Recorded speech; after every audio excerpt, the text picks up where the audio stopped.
Olá, bem-vindos ao 12º dia da nossa jornada dos mais espertos, cada vez, na verdade, mais espertos do que a indústria do emagrecimento, as dietas e o Nutri pela metade. Bom, então, vou retomar só um pouquinho do vídeo anterior, porque eu achei uma outra frase perdida aqui que ela me chamou a atenção agora, né? Mas, de novo, ritmo hipnótico. Gente, se vocês entenderem o ritmo hipnótico, se lembrar do ritmo hipnótico o tempo inteiro, vocês não esquecem mais, sabe? Vocês não mudam mais a vida de vocês não caem mais na rede do diabo, né? O que é uma relação? Um relacionamento harmonioso com a lei do ritmo hipnótico? O que é isso? Ele consiste em um indivíduo modificar completamente os hábitos de tal forma que ele consiga ser claro naquilo que ele realmente deseja e está disposto a aceitar. O que isso significa? Qual é a simbologia por trás dessa mensagem?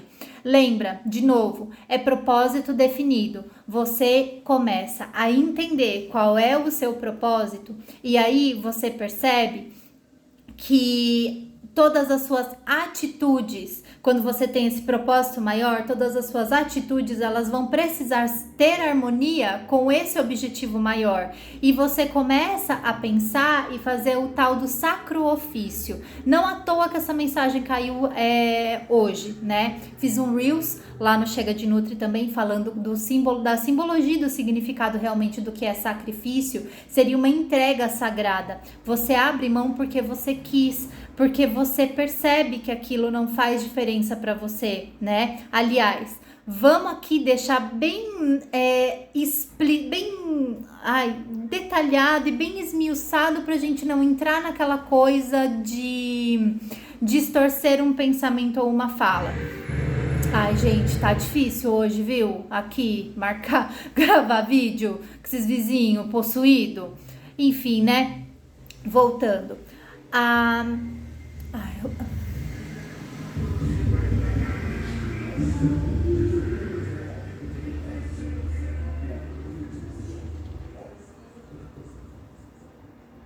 Pronto.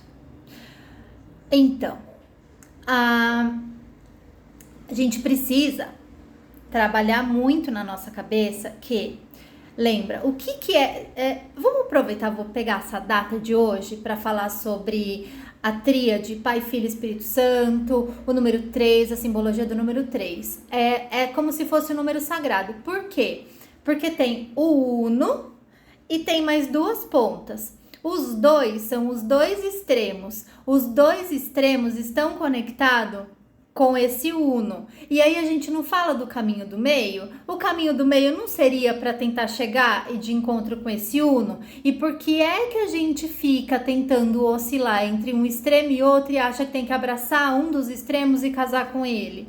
Gente, o que acontece, né? Esses dias eu tive um insight que eu achei bem interessante pra gente pensar em como descobrir qual é o seu equilíbrio, o seu caminho do meio. É como se fosse como se você fosse misturar tintas e tudo mais. Então você tem o preto, você tem o branco e às vezes você vai querer uma tinta que ela tá mais escura, às vezes você vai querer o mais claro. E o que vai determinar isso? É você perceber como que você tá naquele dia, sabe? É esse o detalhe. A gente precisa aprender a temperar as coisas, a virtude da temperança. O que é temperança? Seria o tempero. O que é um tempero, gente? Aliás, é outra analogia. Eu pensei na analogia do tempero. Se a gente pensar, toda palavra significa exatamente aquilo que ela quer dizer. Louco, né? Mas vamos pensar o seguinte, uma comida, quando você quer temperar, o tempero é você dar o sabor. Às vezes você não quer uma comida que ela é um pouquinho mais temperada, um pouquinho mais picante, um pouquinho mais marcante, e às vezes a gente quer uma suavidade. A comida é assim, nosso humor é assim, e as coisas deveriam ser respeitadas. Eu nem sempre vou querer algo muito picante, ou muito cremoso, muito macio, muito confortante, sabe? Depende, às vezes você quer algo mais fresco, às vezes você quer algo mais hidratante. É esse o segredo da vida, minha gente. É saber entender que nós oscilamos e fluímos e aprender a fluir com a vida. A gente cria uma estrutura rígida e vocês sabiam que infiltrações e tudo mais, elas dão na nossa casa por conta da estrutura rígida que não deu conta de aguentar pressão? A gente é igual. Por que eu vou querer criar uma estrutura rígida onde aí todos os dias eu tomo café 7h15 da manhã, 7h16 tá errado, aí eu como lá 3 fatias de não sei das quantas, mais 2 colheres e meia, 2 gotas e 3/4. Loucura! Não é assim que funcionam as coisas. A gente precisa entender e aprender a fazer essa alquimia, essa maestria de dosar as coisas e comportamentos e atitudes. Vocês conseguem entender onde eu quero chegar com isso? Sabe? É tomar cuidado e se blindar para essas armadilhas do cotidiano. Se você entrar em contato com você vai ver que nós criamos as nossas próprias prisões. A natureza, naturalmente, óbvio, né? É capaz de baixar a ansiedade. Quando você vai para um campo, sabe? Para algum lugar que é mais arborizado e tudo, o que produz realmente é serotonina e tudo mais. É o contato com a natureza, inclusive com os animais. E aí a gente mora aqui numa cidade onde quase não tem planta e só tem concreto. Curiosamente, não coincidentemente, vocês não percebem que as pessoas que estão cada vez mais inseridas nesse contexto são as que estão com ansiedade, seja síndrome do pânico, seja qualquer coisa que precisa de antidepressivos, onde esses antidepressivos são produzidos naturalmente pelo seu corpo, mas eles não estão sendo estimulados porque a gente não faz por onde. Vocês conseguem entender o tamanho da prisão que a gente se enfiou? Agora, falando pra você que toma antidepressivo e tudo mais, tá fazendo tratamento, parar com isso? Óbvio que não. Mas a gente precisa entender até que ponto a gente pode ajudar a natureza a funcionar. Entenderam? Bom, voltando aqui. Me perguntaram também, vou aproveitar que eu entrei nesse assunto ambiente, e vocês precisam entender e aprender que o ambiente influencia muito o nosso comportamento. Vocês já viram aquela frase? Escolha muito bem as pessoas que você tem ao seu redor, porque o comportamento delas e talvez o pensamento delas influenciem o seu. Fica difícil você se manter dentro desses seus propósitos quando você tem, às vezes, amigos que vão querer sempre ir ou beber muito, que eles são exagerados.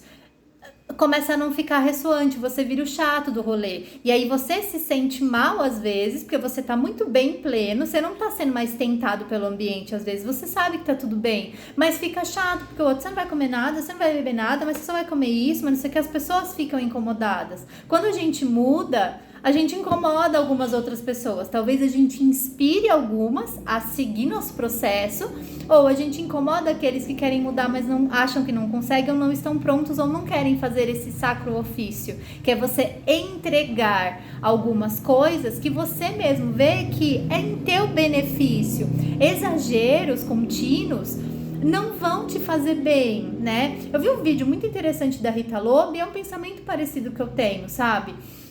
Às vezes a gente fica culpando só o açúcar, o glúten, etc. E não são eles. É uma coisa sorrateira, às vezes, que tá aumentando o colesterol das pessoas, triglicérides e tudo, e a gente não tá vendo. Essa percepção veio pra mim um dia que eu saí na hora do almoço, e aí eu tenho um olhar observador, eu gosto disso. E aí eu passei numa retífica que tem aqui e tinha todo mundo tava almoçando e tinha uma garrafona de refrigerante lá do lado.